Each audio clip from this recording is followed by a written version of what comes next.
Hello and welcome to Ask the Ed number 16, the catch-up episode. This one is just about catching up on all the questions that came in while I was taking a break over Christmas. So I'll get straight into it and not waste your time with bad jokes or reminiscences about the past. Today starts with a bad answer questions from Stone Age off the Liverpool site.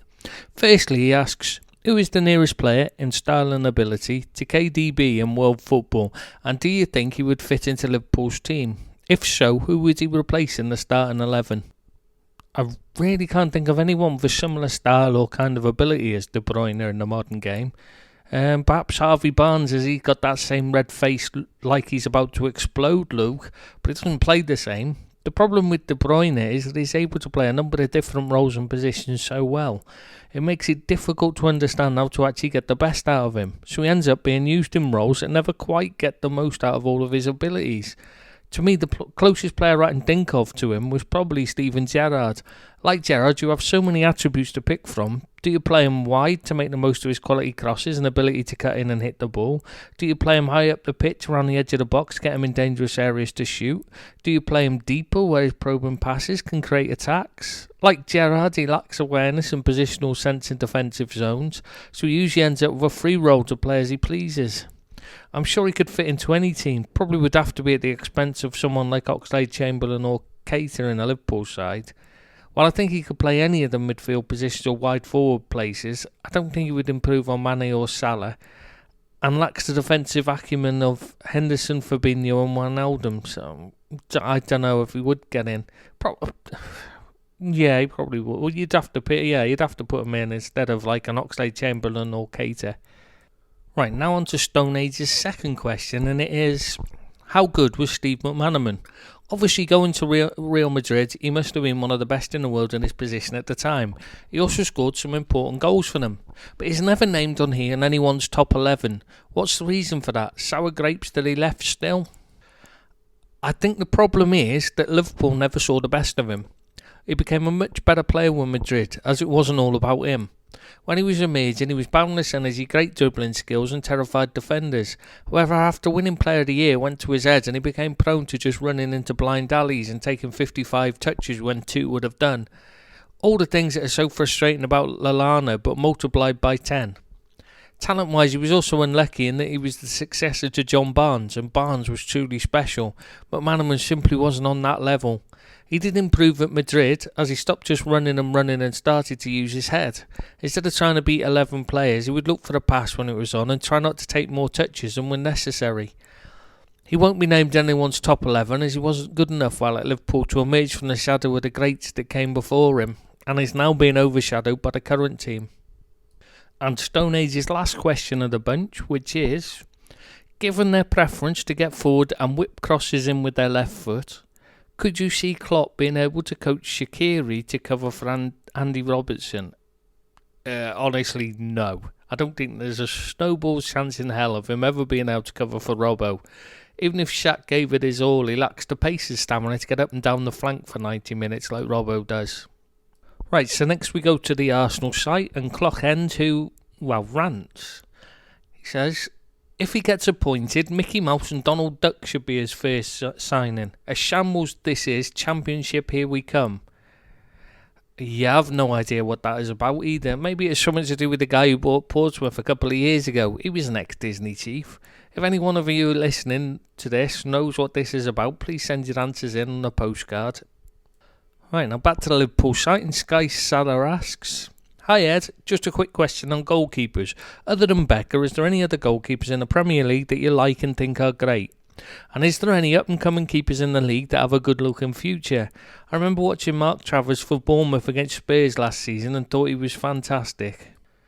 Well, at his best, De Gea was a fantastic keeper, of course. If a bit weak on dealing with crosses and generally anything that requires coming off his line he is uncomfortable with. But as a shot stopper, he was the best in the world for a while. Still young enough to get back to his best, potentially. If not, they always have Dean Henderson, on loan at Sheffield United at the moment. He is an excellent young keeper. I really like him. Rui Patricio is a solid all-round keeper. I would say that Fabianski at the Hammers is the other standout keeper in the Prem. They really miss him when he doesn't play. Also, have to say, Matt Ryan has come on in leaps and bounds under Potter, who's playing to his strengths, though I'm not his biggest fan. In terms of backup keepers, both Adrian and Sergio Romero are really good. Both are good enough to start for most of the Prem. Another Liverpool site question, this time from Van Dijk, who asks, who amongst the current young players in the league will suit our style of play, let's say in a season or two?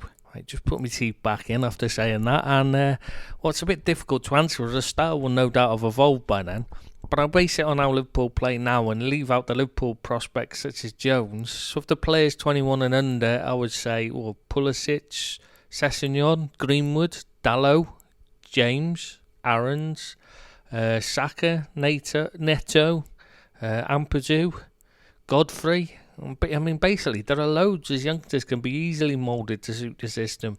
All they need is the right attitude and ability. So next up is a question from True Red Devil of the Manchester United site. Advanced New Year's wishes, Eds. This season we have 3 top clubs in EPL who have appointed managers with limited experience and fairly weak CV.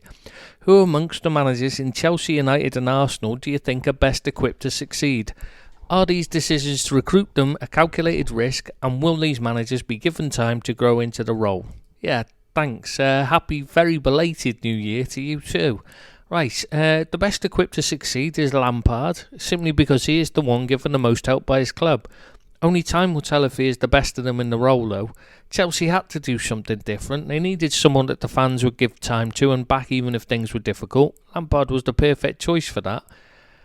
Arsenal just seem to be keep making the same mistakes time and time again, going for someone who plays a certain style but has shown no signs of knowing anything about defensive work. Possibly a cheap option as well, as Arsenal's finances are extremely stretched. United just rushed into a silly error. Ole is just there because the fans loved him as a player, and he won't rock the boat with regard to the setup and improving the infrastructure of the club, which is in desperate need of investment.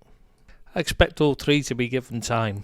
At least to see a full season and a half, at least, I think all 3 of them will get. Right, Big Verge from the Liverpool site is next, and he asks, Ed 1, I know you're probably sick to death of hearing about it, but do you think Graham Souness' offside rule idea is something that should be considered? Well, first off, you should always consider ideas, even if you then discard them as terrible or unworkable. But Souness' idea seems like it could be workable. It would certainly give the advantage to the attacker, which is surely how it should be. If we're going to continue down the road of using VAR to decide on offsides, then this is the best idea floated so far. Certainly better than the current offering of a 10cm buffer, which is much smaller than the actual margin for error. So yes, I think they should consider it. What they should have done is trialled the use of VAR for at least 3 more seasons before introducing it, to sort out these things before it was implemented. However, it is here now, so you have to make these changes as we go, and Souness has a better idea than the pointless 10cm buffer idea, in my opinion. Which also, I should point out what Souness' idea actually is, and that's where if any part of the attacking player is onside, they count as onside, rather than if any part is offside, they count as offside. Now, another question from Sky Salah from the Liverpool site. Hi Ed, bit of a strange question I'm guessing, but my manager at work is from Sheffield. We work in Melbourne, Australia, and he is a diehard Sheffield Wednesday supporter. After many chats about football on our smoke breaks, he's got me somewhat into following the club. Part-time only, Liverpool will always have my heart. Just wanted to ask, what is your thoughts of them as a club? How were they back in the day? Did they have any really good players that you can remember? And can you see them getting promoted to the Premier League anytime soon? Cheers, mate. I do actually remember them well. When I was very young, we lived in Shrewsbury for a bit, and my ma worked with a couple of the players' wives in a garment factory. I think it was called Silhouette, if I remember correctly. Anyway, one of the players was an ex-Arsenal player called Brian Hornsby, and he got a move to Sheffield Wednesday while Jack Charlton was in charge. So I used to look out for them when I was a kid. They used to have some good players. I mean, John Arks was the first decent American player I remember. He was at Wednesday. And when they were managed by Pleat, they seemed to have some good players. Bob the Builder, your manager will tell you who that is. Des Walker was excellent. Chris Woods, one of the Sheridans, played for them as well. I think it was John. Nigel Worthington, I vaguely remember being good as well. Oh, I know, I nearly forgot as well. It's Dan Petrescu. He was class in his day. Benito Carboni, bit lightweight, but could be good when he could be bothered. And the Looney Tunes Di Canio. It was well with the Owls, he pushed over the ref. The one I always really remember standing out was Roland Nielsen. I don't know why, but he always seemed to stand out when I saw them play. Oh, and Emerson Tone was good for them for a while, but flopped once he left. They were always, in my vague recollections, one of those teams that played decent football and could be dangerous, but you always fancied your chances against. Then they just seemed to lose their way and fell out of the Prem and never sorted themselves out properly. They always had a decent-sized fan base, so they should be able to get themselves in a promotion battle, but somehow they always seem to fade away when it matters. I have to be honest, I can't see it happening under Monk, unless he has improved massively in his methods of dealing with players recently. Right, now on to a Celtic question. It's Pat67 who asks, where is the older and experienced players Lennon has preached about? Probably playing for Crystal Palace, as that is the new home for the older player nearing retirement these days, isn't it? Right, a Manchester United question now from MBG, which is, good day, Ed. Do you think A.W. Bissaka would be better suited as a centre-back rather than a right-back simply due to his inability to effectively contribute to the attack? Just wondering if it would be easier for him to improve upon any weaknesses he may have as a defender, e.g. position sense, rather than improving his attacking prowess. Not in the slightest do I think so. His weaknesses defensively are a lack of strength and aerial prowess as well as positional sense. All of those are more easily exploited in the centre of defence, but more difficult to get at when a fullback. Wan-Bissaka's main strength is his speed of foot, which not only enables him to get up and down the flank, but also enables him to get a foot in and take the ball off a wide man attacking him. It surely shouldn't be too difficult to teach the lad how to cross. It's not a difficult skill, just requires practice and a bit of work from the coaches. While he is learning that skill, he could just watch some Sheffield United games and learn from their overlapping centre-backs how to link up in wide areas. Another Manchester United question from Arfonsal. Another awful night. I understand from what Ole says that we're trying to build a squad for the future. However, I hear a lot of rumours about players wanting to leave, including Pogba, Matic, Lingard, Rojo, Chong and Gomez. How deep does Exodus go? Are there any others I should add to the list? I heard we should be looking for 6 players from Gary Neville. Perhaps we need 11. Well, you've pretty much nailed it on who wants to leave. Though, if results and performances carry on as they are, there will be more looking to leave. No point buying too many players though, or it just makes it difficult to integrate them all. What you need to do is get rid of bad apples like Pogba and bring in 1 or 2 players of real quality. It only takes a couple of good signings with leadership quality, not the likes of Maguire are ineffective in that regard, to make a real difference. A question from JSC on the Southampton site now. Any updates on the fullback situation? Well, I expect Cedric to leave on a permanent deal in the summer as he wants to go. It also wouldn't be a surprise for there to be a return for Klein as he is keen on a return down south. There would not be Ralph's first choice at all. If Norwich go down, then Saints will make a move for Max Aarons, who is apparently first choice. But not sure how much chance there is of getting him. I mean, there's a lot of clubs that would like to sign him, and he is the big target that Ralph would like. Now a Chelsea question from Celery King. The media is reporting that Chelsea are after Atalanta left back even, not Atlanta. Close, but no cigar there, eh? Atalanta left back Robin Gosens this month for 20 million. Any truth in this, or anything else for that matter? Well, there was interest from Chelsea, but Atalanta had absolutely no interest letting him go in January. So it wasn't happening. Chelsea are looking for a left back though. So maybe it'll be something that's revisited in the summer. Right, back to Liverpool, and Tiny asks, hi y'all, when Ronaldo or others have a free kick just outside of the box, instead of waiting for the ball to go over the wall, why don't we see a couple of players sitting on a couple of shoulders? Donkey ride. Thanks. Mr. Pulis, changing one letter in your name will not hide who you are, mate. I know you no longer have the likes of Crouch and want to get more height in your team, but I think you will have to find other ways to get it than players sitting on other players' shoulders. Have you thought of investing in a rack, perhaps? Doctors wanted to do that to my little cousin because he was short, so it has medical basis for you. You could soon have a team of 8-foot-tall giants if you fit a set of them into the academy. Another Liverpool poster, Monkey Mad, asks, Ed 1, would love to get your opinion on Rodri from City. Whenever I watch him, he doesn't seem particularly impressive in any shape or form. However, I know a few City fans who speak highly of him. He seems like a similar player to Fabinho in his passing game, however positionally he looks much worse and defensively he doesn't seem on the same level. Am I missing something, or is he really not that good? First off, I misread your name wrong initially, and the song from the TV show Monkey was going round my head then. I loved that show. Never did see the final episode, even when I got the DVD box set, as someone borrowed the final disc to watch while I started at the beginning. I couldn't remember who borrowed it by the time I got to the end. Gutted. Anyway, sorry, back to the question, and no more talk of calling clouds by blowing on fingers. I liked Rodri when I saw him in La Liga. He looked an extremely classy player there. It is clear he's struggling to adapt to the pace and intensity in the Premier League, and most of all, he's being exposed by the way City play. He's being found out as he's not the best positioning and lacks the mobility to make up for it. He could do with some help if you ask me. A bit of extra cover is very much a Guardiola player, good on the ball, good at pressing the ball, but clueless what to do when a press is not there. Now it's time for the Arsenal site and a question from Yaya Kolo. Hello, kinda new here. I've been coming here for some time, never really commented. You all seem like a nice gang. Eds, thanks for the insight. We all know the Kroenkes don't know much and have made all our beloved club regress during their tenure.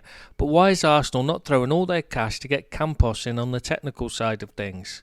I don't think he can outtake Lille any further, and he may be up for a new challenge. And what a challenge Arsenal would be. Look at some of the players over there. Gabriel, Soumare, Osimhen. And we already bought Pepe. He would come good with confidence. I guess McHugh would be, if anyone knows if Campos would be available for such a task.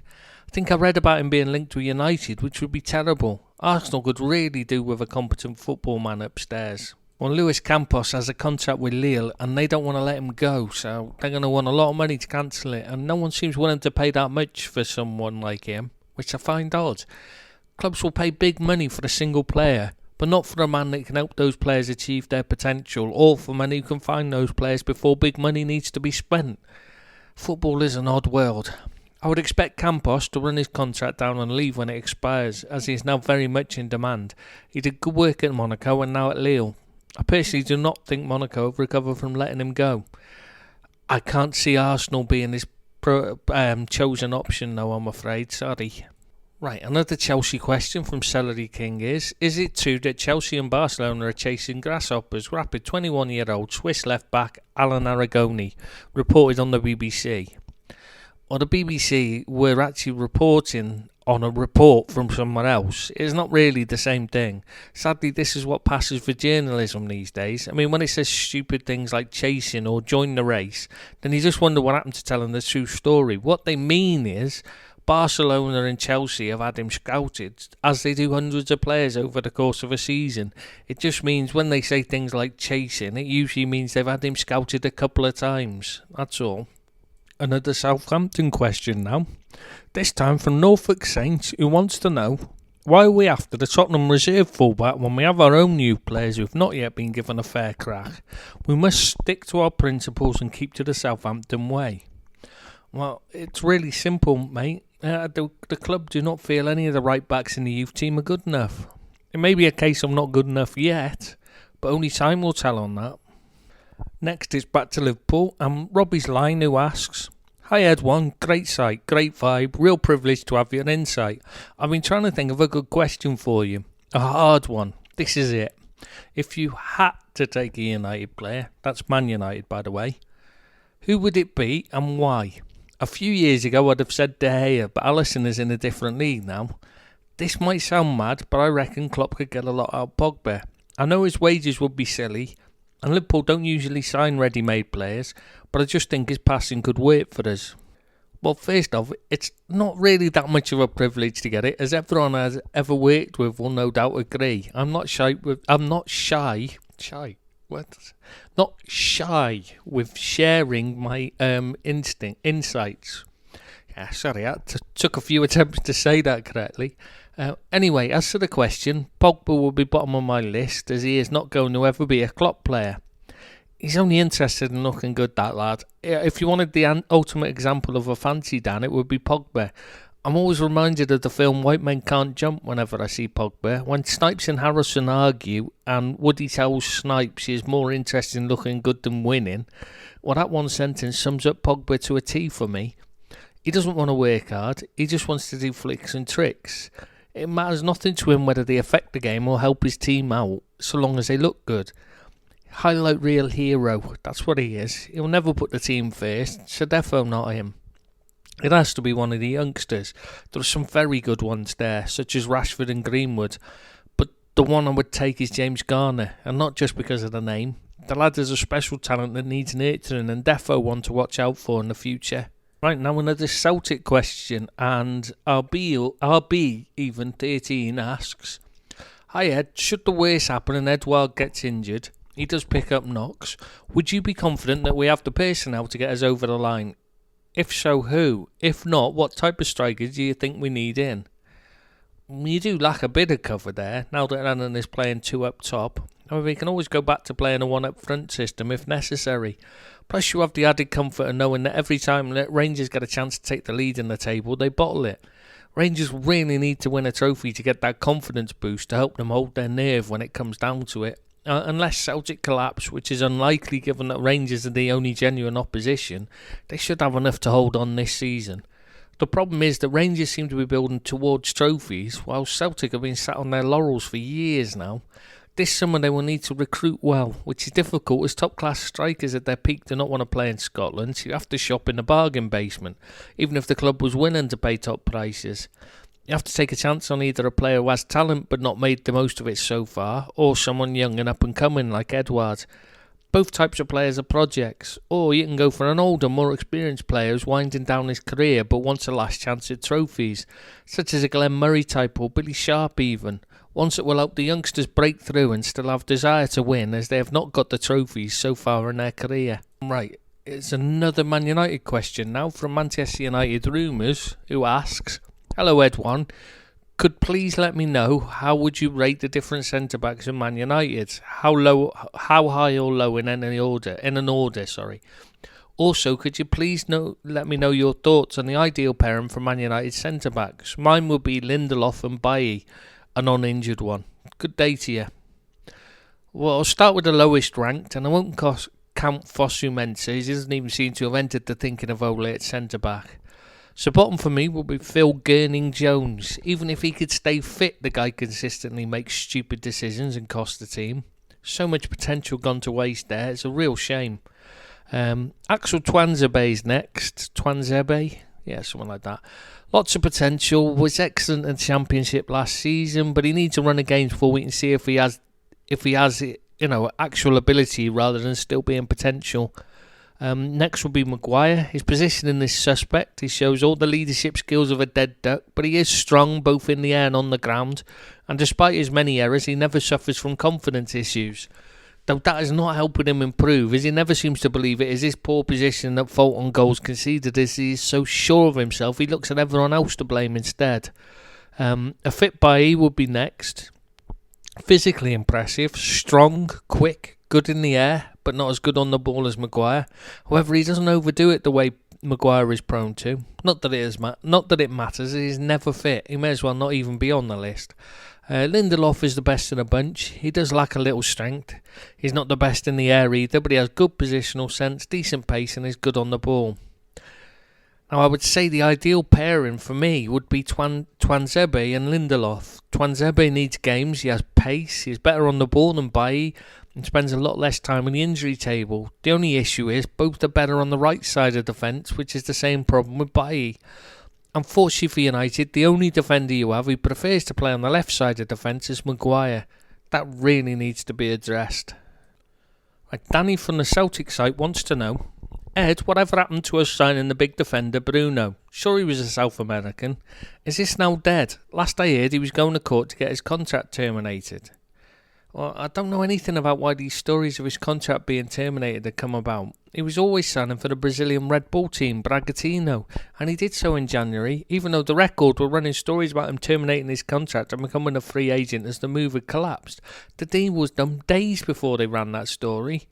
I don't understand why they didn't just check on FIFA's TMS system, Right, back to the Man United site, and Adam52 asks, Hello, just wondering what's the real news on Bruno, as I no longer know what to believe. And also, do you think we could maybe pull off Jude Bellingham and or any other players? Well, by now you already know the answer to this, but just in case, you did get Bruno signed, but you couldn't get Jude Bellingham or any other players.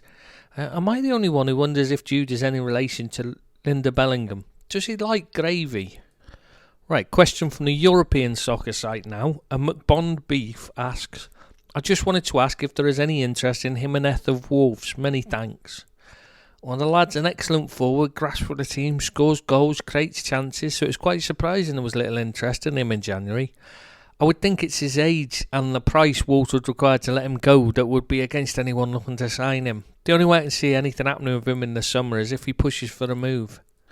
And now on to Everton's site poster, Walton Blue 73, who asks, how do you become an head? Well, if you pay 500,000 in bitcoins into my account...